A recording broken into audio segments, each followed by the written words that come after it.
See, if there's something good this podcast have done for me, amongst a lot of things, it would be giving me the opportunity to experience firsthand people that have been successful. This is In Between Spaces podcast.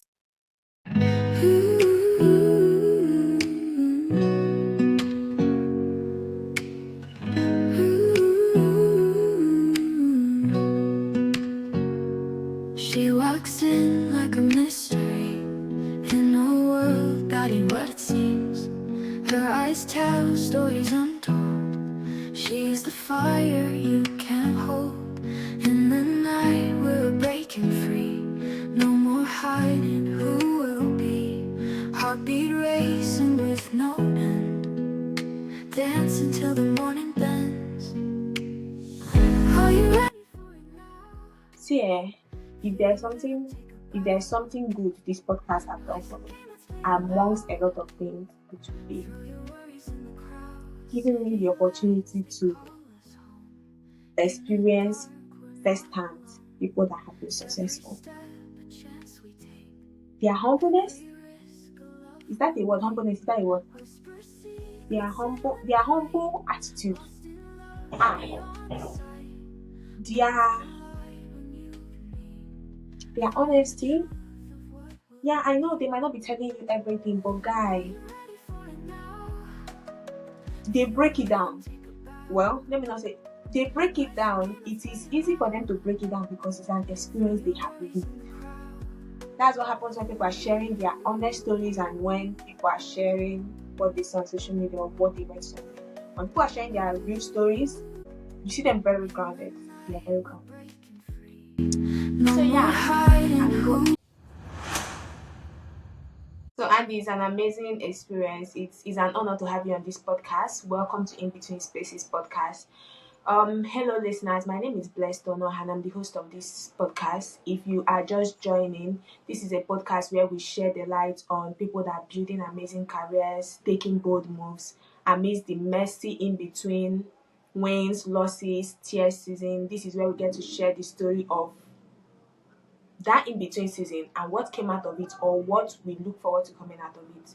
So sit in, you are welcome to drop your comments, to let us know what you think of it. And today I'm joined by an amazing person, Andy. And I love the fact that we can be very honest to talk about what we've overcome, where we are coming from, and I'm just going to allow Andy to introduce himself. Hi, Andy. It's so nice to have you on this podcast. Would you like to introduce yourself? Sure. Thank you. And thanks so much for having me on. It's a real honor to be on. I'm excited to be talking to another country across the globe. It's always exciting. Yeah, my name is Andy Crocker, and I've been an aerospace executive for about 30 years in the aerospace business. When I say aerospace, that means different things to different people. But for me, it's always been in the space business. So I've worked specifically on NASA programs and Department of Defense programs, but mainly NASA and commercial space programs. And I've done that for 30 years and have had a lot of opportunities for great, exciting programs, working with great teams, and it's just been a really good career. And then in the last couple of years, I've published a book called The Unconditionals, and it's more focused on personal values. And it's something that sort of came out of my career, but also was something I wanted to do kind of to pass along to my children. Okay. So I'm just going to go a little back to the aerospace business. How did you get into that? Well, it was something that I really decided on probably in middle school, like eighth grade or so. I knew I was excited, or I knew I wanted to do something in math and science. I always liked the technical fields, math and science, and and I had been kind of leaning towards engineering. But I did a science project in eighth grade on space stations, and I just really loved the idea and kind of fell in love with the idea of working in space. Um, but so I decided to be an aerospace engineer, but I really wanted to be an astronaut. And that was something that um, was kind of the dream. But I knew that I could at least be an aerospace engineer. And as I went through my career, the early parts of college and then my career, I found out I couldn't be an astronaut, which I write about some in the book, that experience. But it was still a great opportunity to be able to kind of fall back, so to speak, to aerospace engineering and do that as a career. Um, and here in the U.S., uh, just like any industry, aerospace engineering kind of ebbs and flows. There are some times when there are lots of jobs available, and sometimes when there aren't as many. But I was fortunate getting out of college to get a job in aerospace, and I've always stayed with it. Okay. So I'm just going to ask. You said you've always wanted to be an astronaut, and you found out you couldn't be that. Can I Mhm. ask why you couldn't be an astronaut?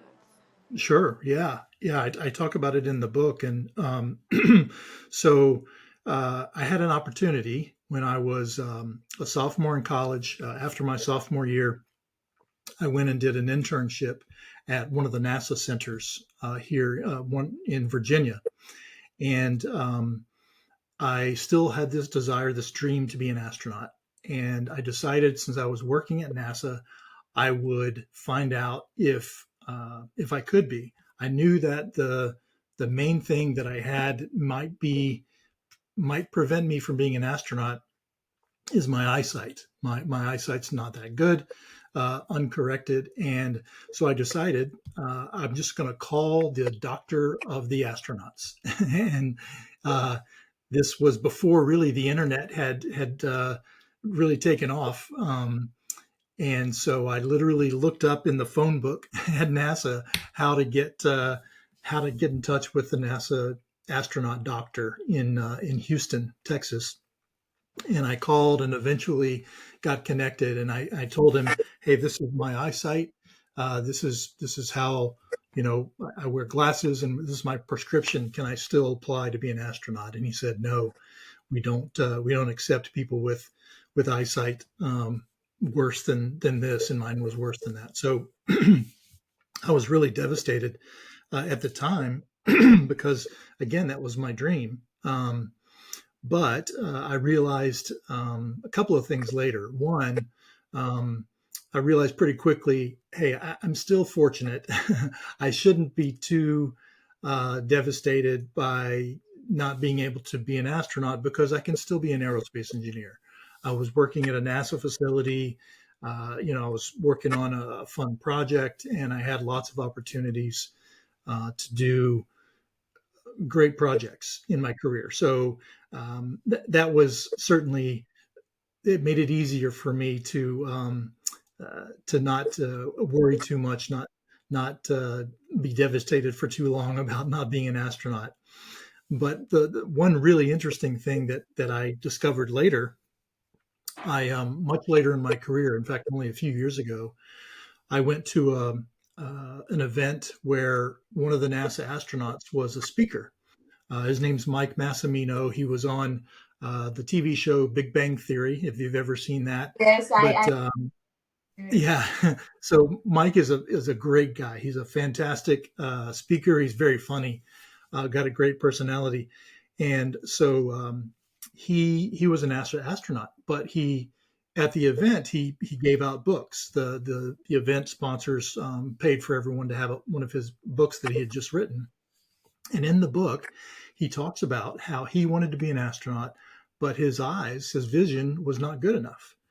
But what's interesting is that Mike actually trained his eyes. He figured out how to train his eyes to improve. He improved his eyesight over weeks and months, and eventually was able to pass the vision test to be an astronaut. And there are many, many other tests you have to pass. So it wasn't that easy, of course. He had to do many, many other things and was very, very qualified.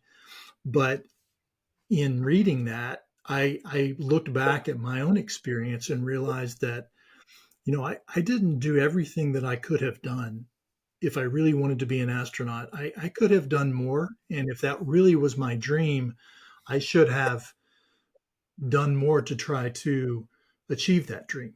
I don't regret the choices that I made. I think things worked out great for me, and so I'm very happy with how my career turned out. But it was a great learning experience for me to realize that, hey, if you really want something, you can't stop at the first no. You have to continue to try and do everything that you can to reach that goal. And for Mike Massimino, he did more than I did, and he was able to become an astronaut, which was great. Yeah. Andy, I love where this is going. I know this is not, in all honesty, this is not like how I planned these questions, but I'm That's just going. great, perfect. But yeah, I am just going to circle back to this last point you made. Hmm. Really want it. The first no, or even the second no, or the third no, doesn't stop it. And no Right. aside, there is this video I stumbled on some days ago where the guy said he stammers. So the guy is a content creator, and then he has a lot of followers, a lot of engagement, and then he made a video with his real voice, and he said, "This is me.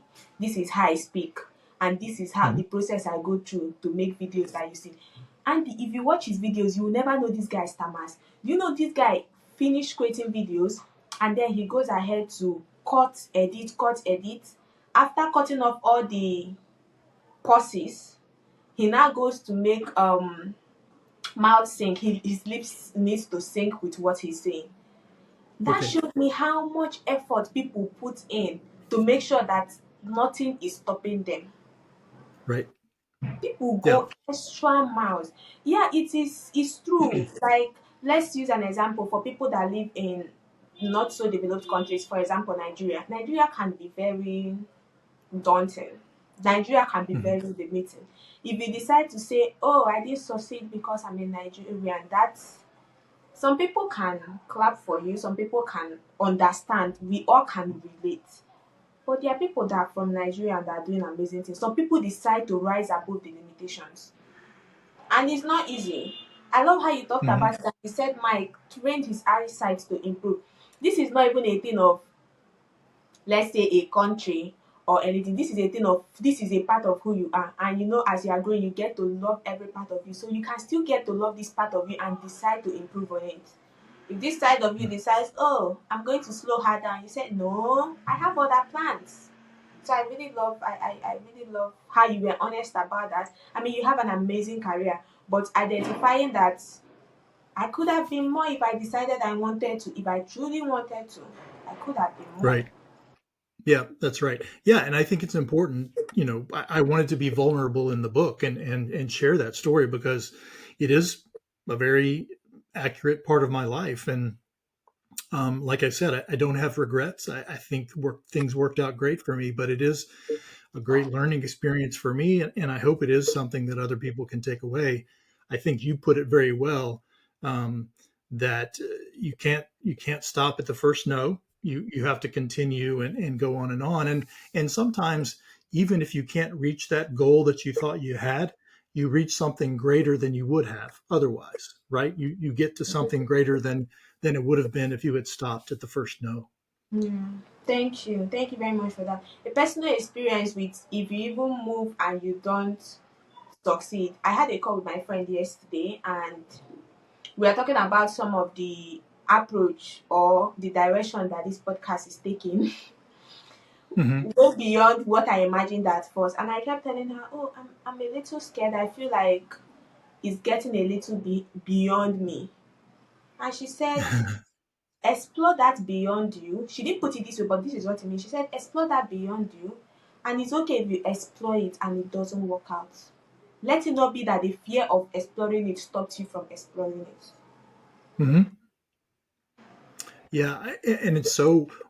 I don't do a podcast myself, but I've really enjoyed over the last several weeks being on podcasts with people like yourself because you get to learn so much from other people, and it can feel like it's beyond you, right? It can feel like, wow, this I'm talking to people who've done, things that I never would have dreamed of doing, but they're just people, right? They're just other people who've been in a different country or a different job or a different situation and have had another opportunity that you can learn about.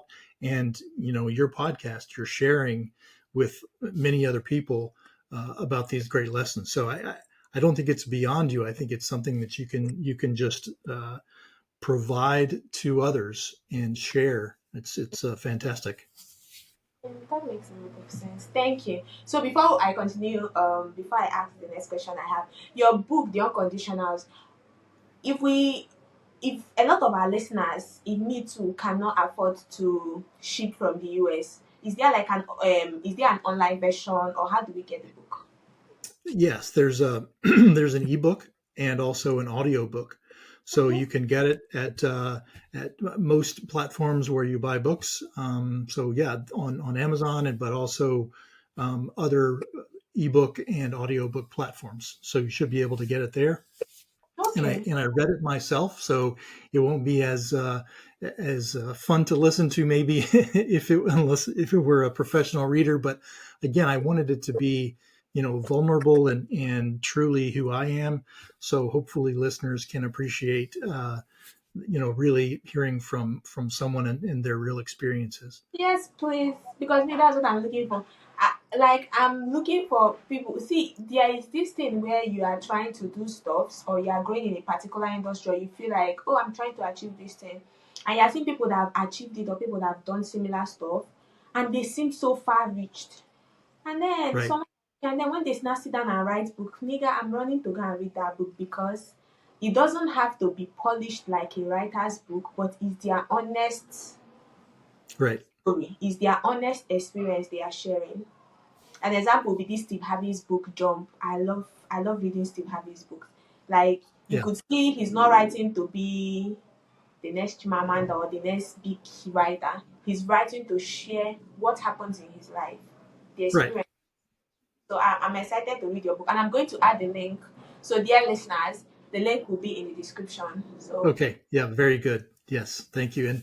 And the easy way, by the way, people can just go to andycrockerbooks.com, and there's okay, a link there, and it'll take you to if you want to buy ebook or audiobook or whatever. It's available. okay. Thank you very much for that. Okay, so before we circle back to the book again, I want to talk about the 30 years you spent as an aerospace engineer. We've understood how you got into it. What Hmm. are some of the challenges you faced in that career? Because 30 years in a particular career, it is not base. I'm barely 6 years in, and it's kicking my ass, God knows. So, what are some of the challenges you faced, and Yeah. was there a turnaround of it? Well, yeah, I'll talk about a couple of things. First, in general, aerospace engineering or rocket science. A lot of times we like to say this is rocket science.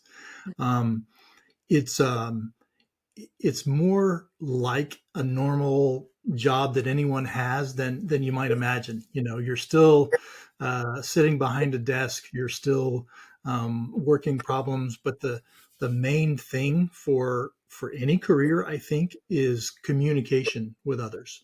That's the most um, frequent issue that we deal with in any job, and it's true in aerospace engineering, is communication with others. So that that is the thing that creates the most opportunities, but it also creates the most issues.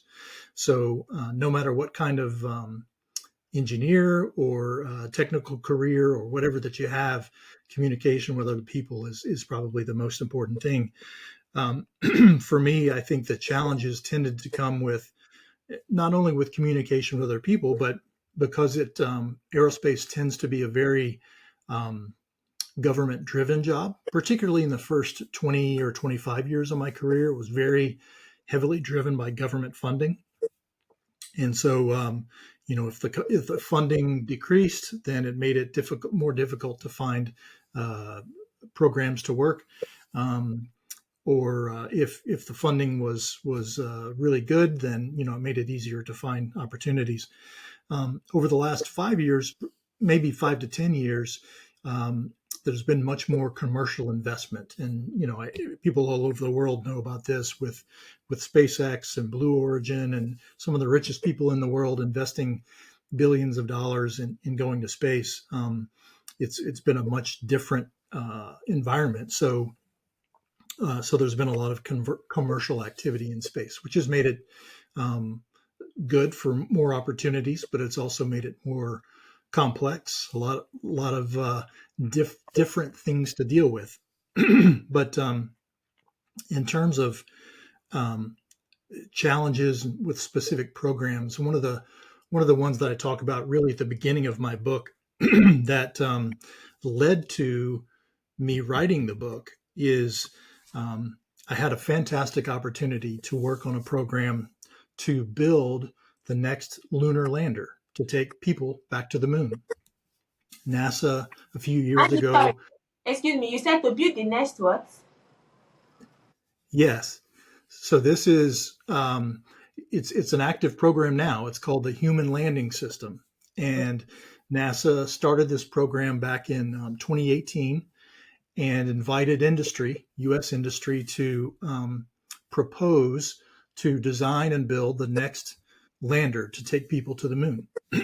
And so the company I was working for, I was interested in pursuing this, and it convinced my management, hey, this is something we need to go after, and we did, and we won some contracts. And the way NASA set the program up, they gave a number of awards to about a dozen different companies, and then they provided another opportunity, and they shrunk the awards down to three. And so our company and SpaceX, which is run by Elon Musk, and Blue Origin, which is run by Jeff Bezos, the three companies won awards. And so all of a sudden, I'm running this program uh, seemingly against the two richest people in the world at the time.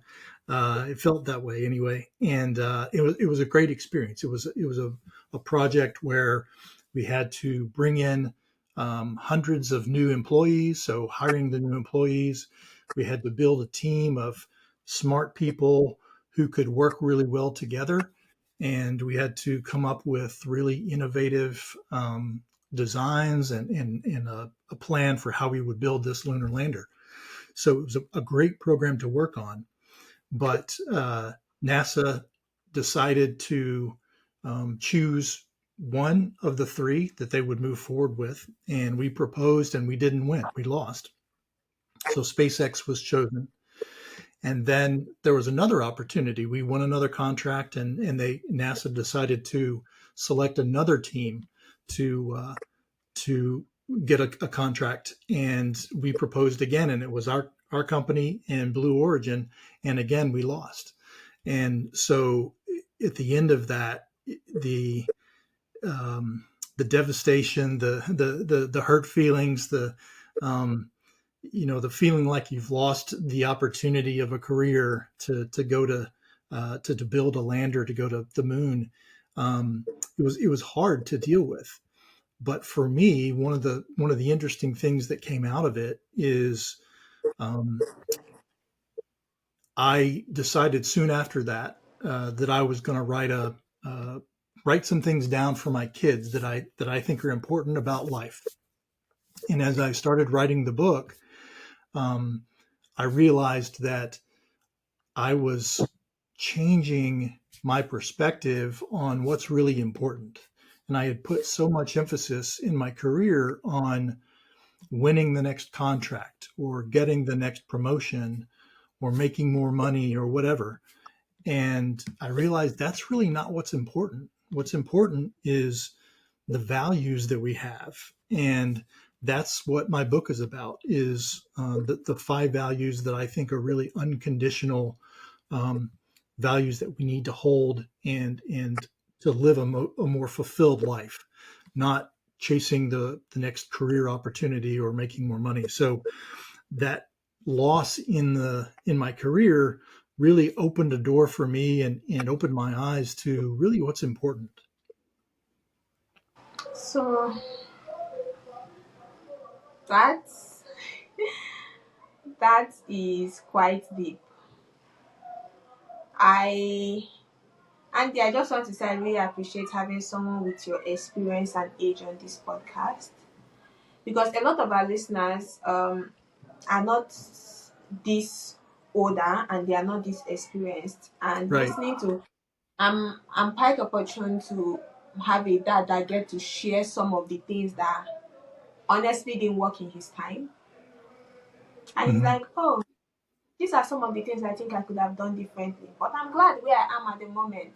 But somebody being able to be that honest with themselves and that vulnerable, that is very rare. So I really appreciate having this. Oh, sure. Yeah.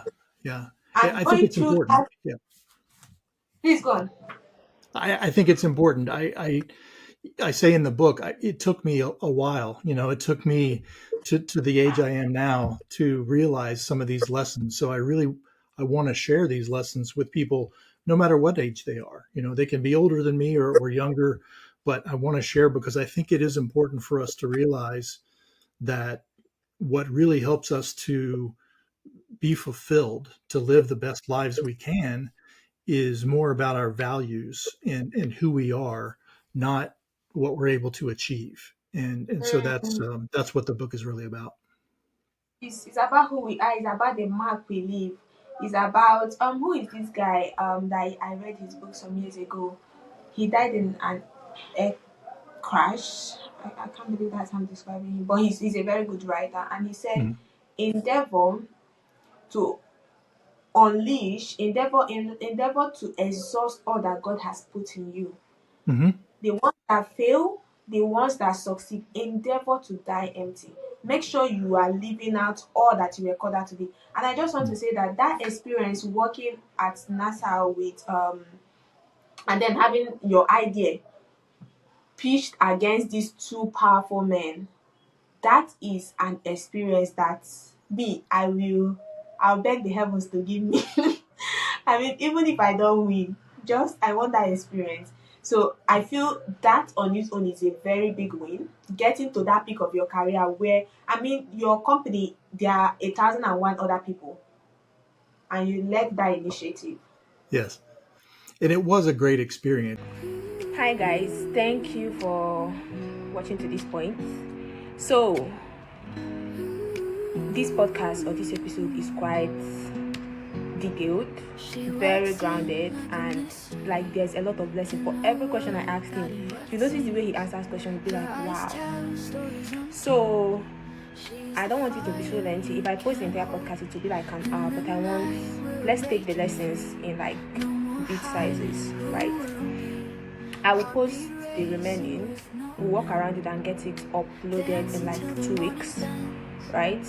Or yeah, for this one you listen, give us a review, add a comment, and share it with people. Thank you for listening to In Between Spaces podcast. It truly means a lot. And you sharing it means a whole lot more. Thank you. Every step a chance we take, every risk a love we'll make. Whisper secrets in the night, lost in love beyond the sight. Worlds collide when you and me find the truth of what will be. Are you ready for it now? Feel the rhythm take a bow. Life's a game, let's play it